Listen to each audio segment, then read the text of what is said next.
5 minute का समय लूंगा, शांति से सुन लेंगे।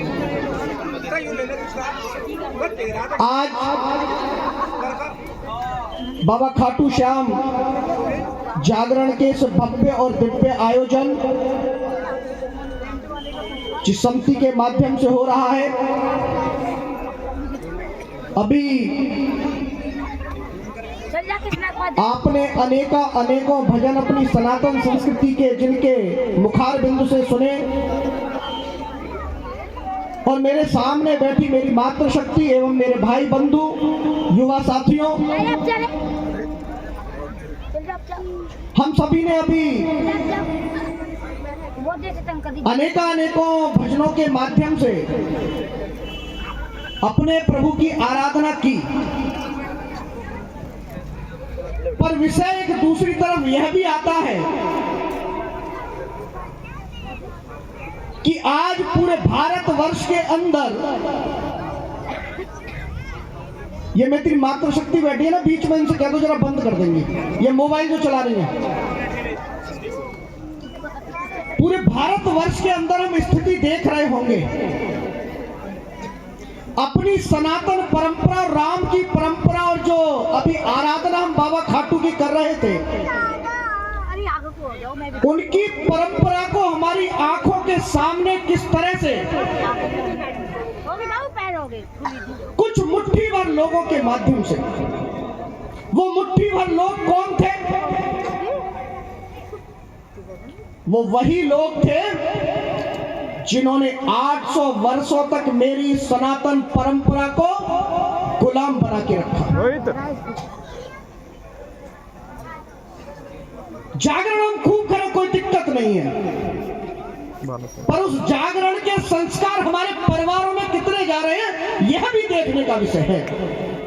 यदि वो संस्कार आपके परिवारों में जा रहे हैं, तो फिर आपकी बेटियां उन जिहादियों के साथ क्यों भाग रही हैं? ये एक सोचने का विषय है।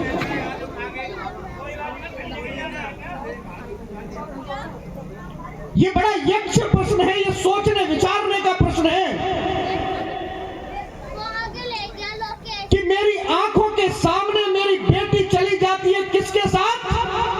जिसकी परंपरा ने 800 वर्षों तक हमें गुलाम बना के रखा। वो कौन सी परंपरा थी? वो वही परंपरा थी जिसने अयोध्या के अंदर मेरे प्रभु श्री राम को 500 वर्षों तक खुले आसमान के नीचे रखा था।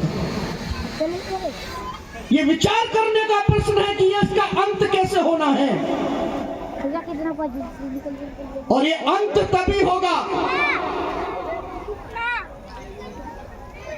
कि राम को तो हम मानते हैं, कृष्ण को तो हम मानते हैं, पर एक विचार यह भी करके देखें कि राम की हम कितनी मानते हैं।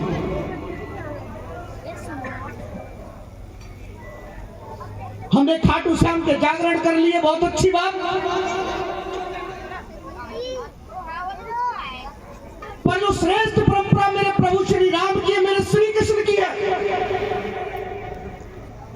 जब आपके परिवार में जाकर पूछा जाता है कि कितने लोगों के घरों में रामायण है,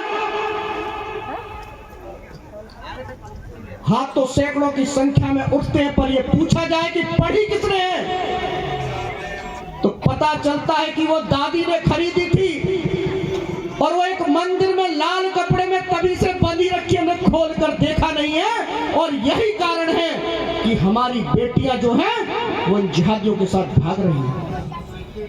हमें अपने इस भारत की भूमि से, अपने ही मोहल्ले से एक मुसलमान आ जाता है, हम पलायन कर जाते हैं। इतनी कायरता हमारे मध्य, जिस राम ने अयोध्या से चलकर लंका के अंदर उस अधर्म का नाश किया, और हम उस राम की परंपरा, कृष्ण की परंपरा को मानने वाले इतने कायर हो गए कि एक जिहादी हमारे पड़ोस में आ गया, हमने मोहल्ला खाली कर दिया। ऐसा क्यों हो रहा है, विचार करने की आवश्यकता है। आज हम सब लोग यहां बैठे हैं, बाबा खाटू श्याम का जागरण कर रहे हैं, कोई माता रानी का जागरण करता है। मेरी ये बहन बैठी हुई, इन्होंने पूछा कि पड़ोस में बैठी मेरी माता जो है ये किस जाति की, पूछते हैं क्या किसी से? पूछते हैं क्या?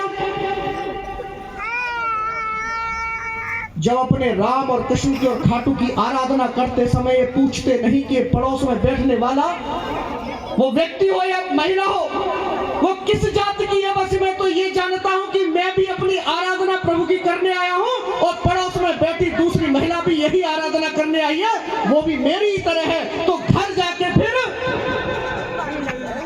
हम ऐसा सोचने क्यों लगते हैं कि वो तो ऊंची जाति का और मैं।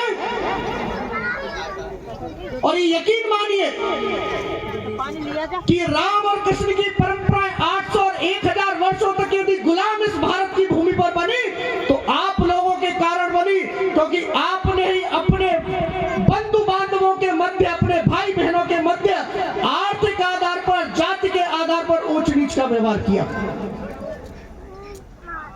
वही स्थिति आज भारतवर्ष की है। हम आराधना तो राम की करते हैं, पर कोई बता दे कि राम किस जाति के थे। बात जब राम की होती है तो कहते हैं कि राम इस भारत के प्राण थे। ना तो राम ठाकुर साहब के थे और ना त्यागी जी के थे और ना चौधरी साहब के। यदि राम थे तो सबके थे, सबके।